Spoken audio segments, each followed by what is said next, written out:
வணக்கம். பிரகாஷ் எம்பி 6170 அப்படிங்கிற ஐடியிலேருந்து கேட்டிருக்காரு.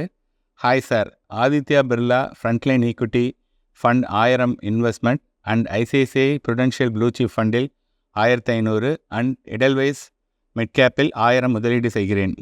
எனக்கு எப்பொழுது 1 கோடி ரூபாய் கிடைக்கும்? வயது 30 சொல்லுங்கள் சார் அப்படின்னு கேட்டிருக்காரு. இப்போ அவர் 1000 ப்ளஸ் 1500 ப்ளஸ் 1000 அவர் இன்வெஸ்ட் பண்ணக்கூடிய அமௌண்ட் பார்த்திங்கன்னா 3500 ரூபா பர் மந்த்து அவர் இன்வெஸ்ட் பண்ணுறாரு. அவருக்கு வயசு 30 அப்படிங்கிறாரு. இன்னும் ஒரு 25 வருஷம் அவர் இதே 3500 ரூபா கண்டினியூ பண்ணாங்கன்னா அவர் போடக்கூடிய அமௌண்ட் 10.5 lakhs. நம்ம ஒரு 15% ரிட்டர்ன் கிடைக்கும்னு எடுத்துக்கிட்டோம் அப்படின்னா அவர் கிடைக்கக்கூடிய தொகை 1.15 crore.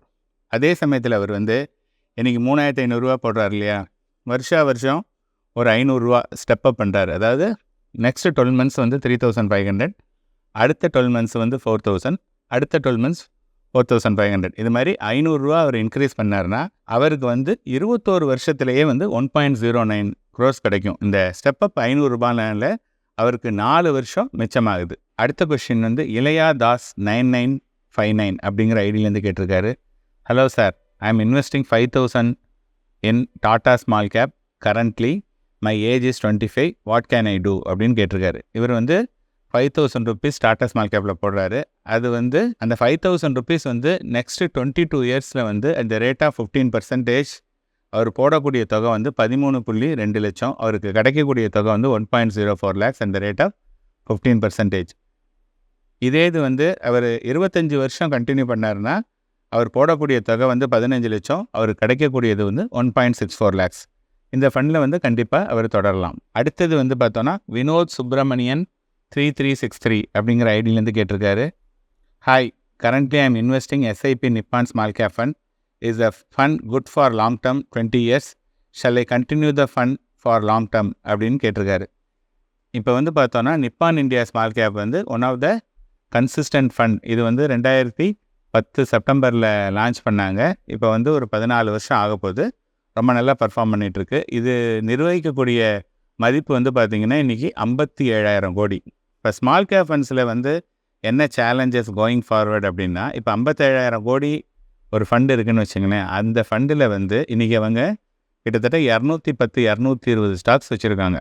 பிகாஸ் அந்த சைஸ் இருந்ததுன்னா அவ்வளவு ஸ்டாக்ஸ் இருந்தால் தான் அதில் மேனேஜ் பண்ண முடியும். ஒரே ஒரு விஷயம் என்னென்னா, நீங்கள் இதுக்கு முன்னாடி கொடுத்த ரிட்டர்னை நீங்கள் எதிர்பார்த்திங்கன்னா அதுக்கான வாய்ப்புகள் கம்மி. But still you will get a good return. நீங்கள் தொடர்றது இருந்ததுன்னா நீங்கள் தொடரலாம். அடுத்தது ஜே விஜய் 8851 அப்படிங்கிற ஐடியிலேருந்து கேட்டிருக்காரு. Hi sir, Tata dividend yield ஃபண்டில் எஸ்ஐபி இன்வெஸ்ட் பண்ணலாமா அல்லது எஸ்டபிள்யூபி பிளான் இதில் ஒர்க் அவுட் ஆகுமா? ப்ளீஸ் டெல் மீ சார் அப்படின்னு கேட்டிருக்காரு. இப்போ இந்த டிவிடெண்ட் ஈல்ட் ஃபண்ட் அப்படின்னு பார்த்தோன்னா இது ஜென்ரலாக கம்பெனி ரொம்ப கன்சிஸ்டண்ட்டாக இருக்கக்கூடியது.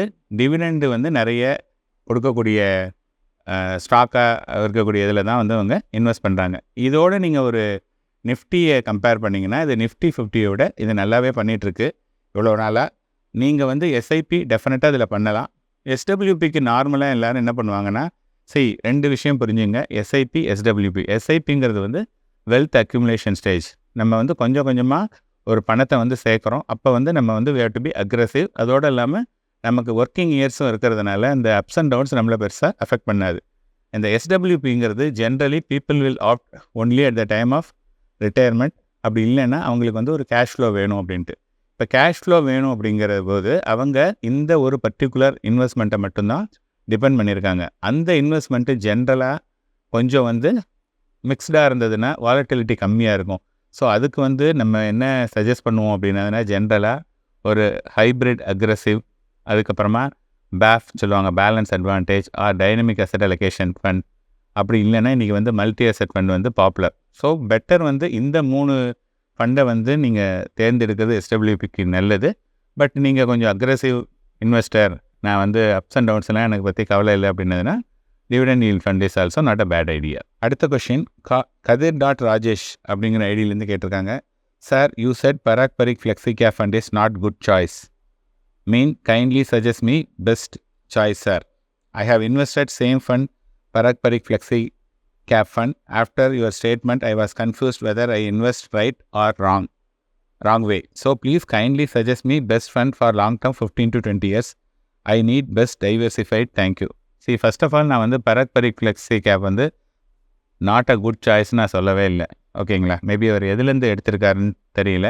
நான் என்ன இப்போ வந்து Parag Parikh flexi cap fund இன்றைக்கி எடுத்துக்கிட்டோம் அப்படின்னதுன்னா அந்த ஃபண்டுடைய ஏஇஎம் அது நிர்வகிக்கக்கூடிய வேல்யூ வந்து it is more then 70,000 crore. இப்போ 70,000 கோடிக்கு நீங்கள் வந்து ஒரு ஃபண்டை நீங்கள் மேனேஜ் பண்ணுறீங்க அப்படின்னு சொன்னதாக இருந்ததுன்னா அப்போ அவங்களால வந்து ஈஸியாக ஒரு ஃபண்டுலேருந்து மூவ் பண்ண முடியாது. அது வந்து challenges. Any fund forget about Parag Parikh, எந்த ஃபண்டுமே ஃபண்டு சைஸ் பெருசானா அவங்கனால முன்னாடி இருந்த மாதிரி ஒரு அஜைலாக அவங்களால பர்ஃபார்ம் பண்ண முடியாது. இதை தான் நிறைய தடவை சொல்லியிருக்கேன். It is not applicable to Parag Parikh. எல்லா ஃபண்டுமே சைஸ் வந்து பெருசாக இருந்ததுன்னா முன்னாடி பர்ஃபார்ம் பண்ண மாதிரி பண்ண முடியாது. இது வந்து it's not my opinion.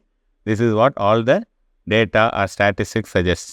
Okay, இப்போ நீங்கள் ஒருத்தர் எஸ்ஐபியில் நீங்கள் வந்து ஒரு பில் பண்ண போகிறீங்க அப்படிங்கும்போது எஸ்ஐபி வந்து என்னென்னா நீங்கள் இந்த மாதம் போடுறீங்க, திருப்பி அடுத்த மாதம் தான் போடுறீங்க. மார்க்கெட் வந்து அப்ஸ் அண்ட் டவுன்ஸ் இருக்கும்போது ஆல்வேஸ் என்னென்னா இந்த fund which are more volatile in nature அது வந்து எஸ்ஐபிக்கு வந்து நல்ல ஒரு ஆப்ஷனாக இருக்கும். அப்படின்னு பார்த்தீங்கன்னா small cap, mid cap, multi cap வந்து is more suitable than the flexi gap.